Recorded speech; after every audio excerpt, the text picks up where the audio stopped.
છેલ્લા ઘણા લાંબા સમયથી ખાસ કરીને આમ આદમી પાર્ટી અને એમાંય ચૈતરભાઈ વસાવાની વધતી જતી લોકપ્રિયતાથી રઘવાઈ બનેલી ભારતીય જનતા પાર્ટીની સરકાર દ્વારા એન પ્રકારે પાર્ટીને તથા પાર્ટીના નેતાઓને તોડવાની કોશિશો કર્યા કરે છે। આજથી 2 વર્ષ પહેલા ચૈતરભાઈ વસાવા ઉપર ખોટો કેસ કરવામાં આવ્યો। ચૈતરભાઈ વસાવા ત્યારે એક સામાન્ય ખેડૂતની જમીન ઉપર ફોરેસ્ટ વિભાગના કર્મચારીઓ દ્વારા એમનો પાક નાશ કરી નાખવાના એક મેટર બાબતે અધિકારીઓને બોલાવી અને એમની સાથે જ્યારે ચર્ચા કરતા હતા, આમાં ખોટા કેસો કરાવી અને ચૈતરભાઈ વસાવાને જેલમાં મોકલવામાં આવ્યા। જેલમાં પણ ચૈતરભાઈ ઉપર પ્રેશર ટેકનિકથી ભારતીય જનતા પાર્ટીનો કેસરીઓ ધારણ કરી લેવાનું પ્રેશર ઊભું કરવામાં આવ્યું।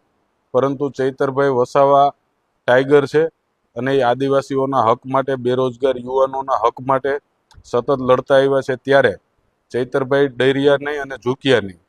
અંતે ભારતીય જનતા પાર્ટી દ્વારા પાછલી જિલ્લા તાલુકાની ચૂંટણીઓમાં પણ જે રિઝલ્ટો આવ્યા એમાં 13 જેટલા તાલુકાઓમાં આમ આદમી પાર્ટીની તાલુકા પંચાયત બની અને નર્મદાના જિલ્લામાં નર્મદા જિલ્લા પંચાયત પણ આમ આદમી પાર્ટીનું શાસન સ્થપાણું।